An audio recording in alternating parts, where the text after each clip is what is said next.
Sentral terbesar untuk kawasan sendiri atau kawasan pabrik ini sendiri itu ada di Lobota. Jeti terbesar juga ada di Lobota. Itu dia. Jadi untuk tingkat polusinya tinggi, belum lagi polusi kendaraan, polusi asap, debu. Memang nanti sudah ada jeti di belakang baru debunya hitam. Baru berdebu sekali. Cepat sekali berdebu. Angin mungkin. Angin laut yang bawah. Debunya ini batu bara. Bahkan kita kalau habis menyapu pagi jam 9, jam 11 begitu sudah kotor lagi. Sedangkan lantai kita menginjak hitam.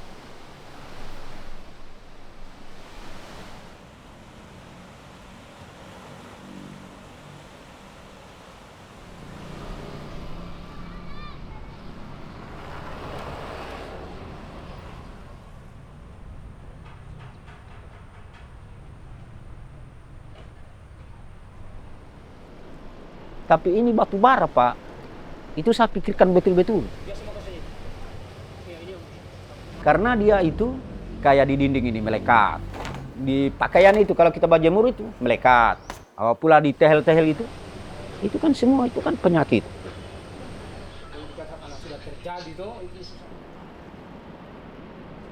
Contohnya saja ini seng itu kalau dia habis panas baru dia hujan, kayak asap itu. Hanya tidak keluar api. Asap. Makanya cepat sekali talau bang seng di sini. Bagaimana kalau masuk di dalam paru-parunya kita, Pak?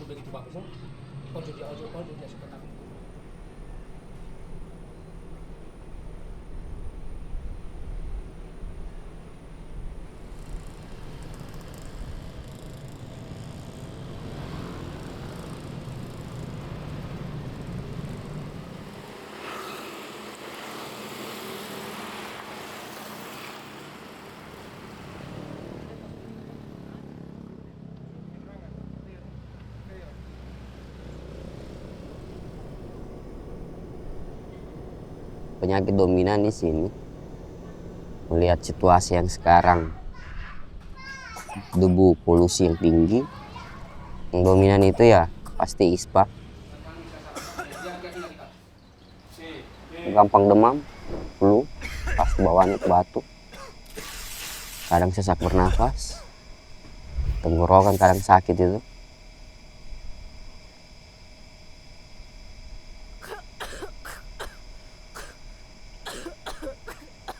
Ini saya sekarang juga alami. Kayak ada ini lendir di tenggorokan baru kayak berbau apa ya namanya, kayak polip begitu. Dan banyak yang kena itu di sini.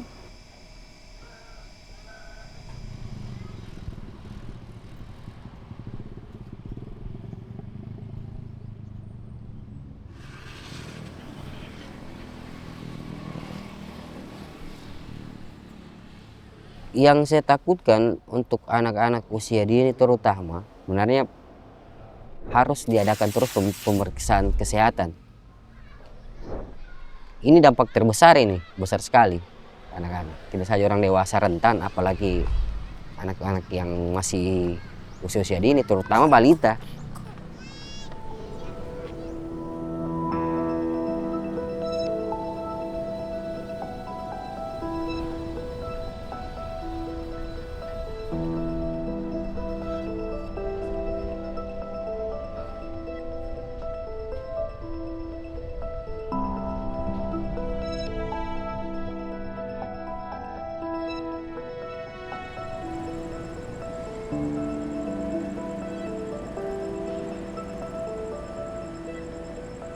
Kalau yang balita itu kena ispa, sama juga kondisinya seperti itu, kayak flu mungkin atau bagaimana, kayak susah bernafas, sesak nafas kayak begitu.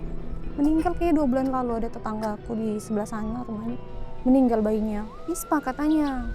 Setahu saya sudah banyak kali, tapi yang saya tahu persis yang itu.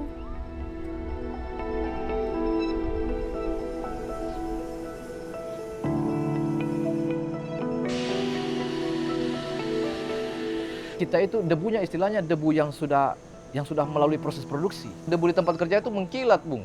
Debu logam istilahnya kan. Itu yang kita hirup tiap hari.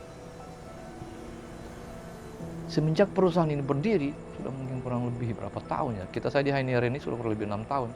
Tidak ada yang terpapar satu orang pun. Aneh tidak itu? Nah, ternyata saya cek. Ternyata penyakit-penyakit yang ditimbulkan oleh zat-zat yang kita sebutkan, itu memang dampaknya itu kelihatan nanti sekitar 10 tahun ke atas. Baru kita rasakan itu. Kita ini proses MCU tiap tahun, ya kan, medical check up. Lucunya itu, ini saya sudah keluar lagi Pak panggilan medical check up pun, cuma saya belum pernah pergi-pergi. Kita tidak pernah diberikan hasilnya itu, hasil scan-nya itu, hanya selembar kertas yang dikasih, dan hasilnya itu normal semua.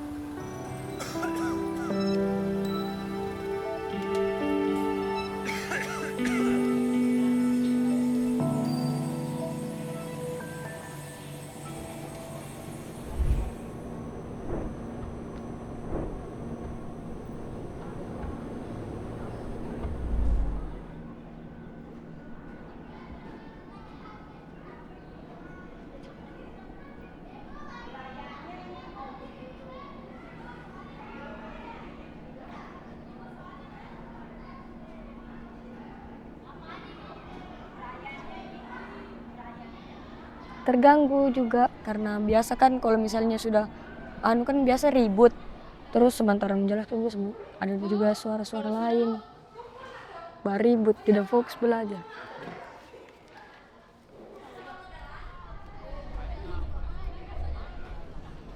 Iri iri karena kalau pagi-pagi kan mereka hirup udara segar lah, kami hirup asap pabrik. Biasa juga dibilangkan sekolah depan PLTU.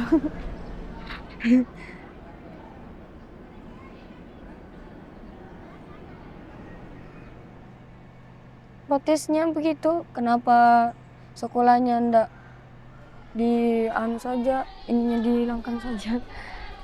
Kenapa harus dibangun di situ? Kan ini sekolah. Terganggu lah.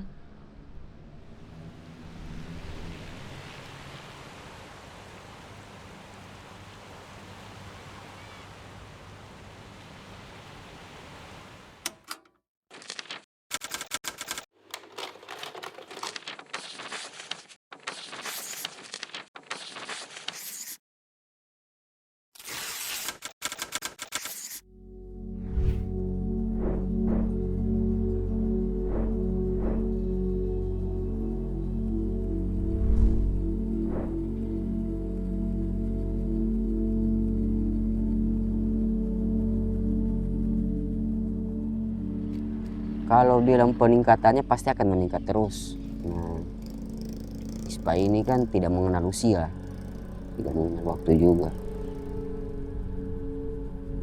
Kita mau tolak yang sudah ada tidak mungkin, ya kan?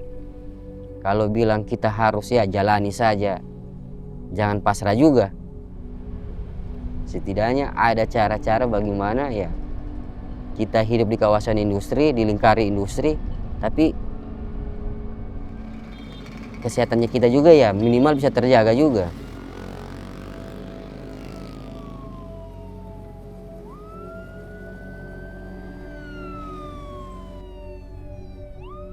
Minimal 50-50. Kawasan berdiri, industri berdiri, tapi setidaknya industri yang terbuat adalah industri ramah lingkungan. Kalau hal yang seperti sekarang terjadi ya sama saja bohong, karena bukan bohong bagaimana saya katakan. Ekonomi meningkat, tetapi itu dia polusi di mana-mana, kesehatan terus yang terganggu. Sama kita dipaksa untuk sakit ini kalau begini.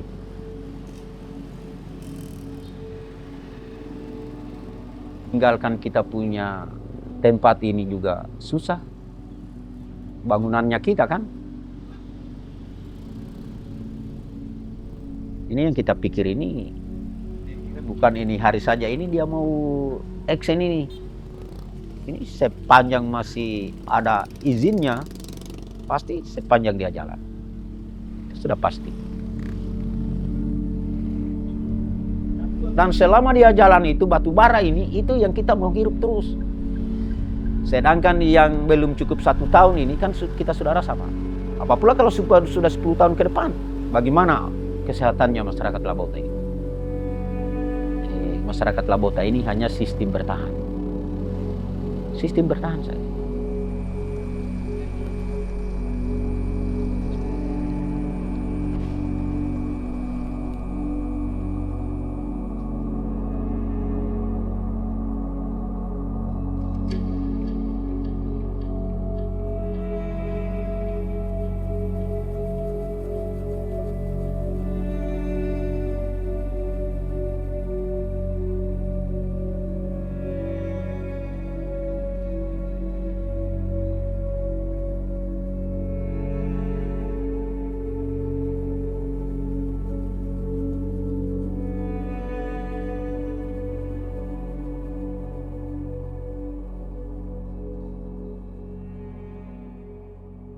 Dari hasil kajian kami di TUK Indonesia, saya rasa ada 3 hal penting yang harus ditindaklanjuti.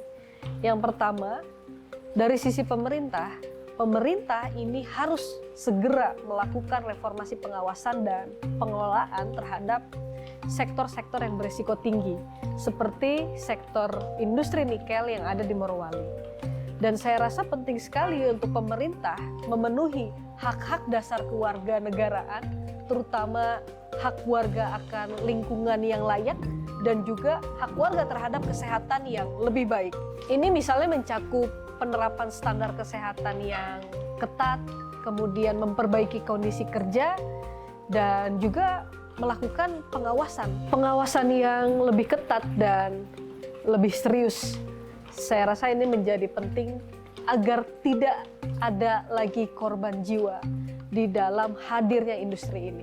Tindak lanjut yang kedua yang saya rasa ini penting sekali, yaitu rantai pasok industri nikel harus dipastikan bersih, harus dipastikan aman dan juga berkelanjutan. Kalau memang ditemukan rantai pasok industri ini ternyata bermasalah, harus dihentikan. Termasuk dalam konteks yang ketiga, lembaga jasa keuangan selaku pemberi fasilitas pembiayaan juga harus menghentikan pembiayaannya terhadap industri yang telah mencederai warga maupun pekerja.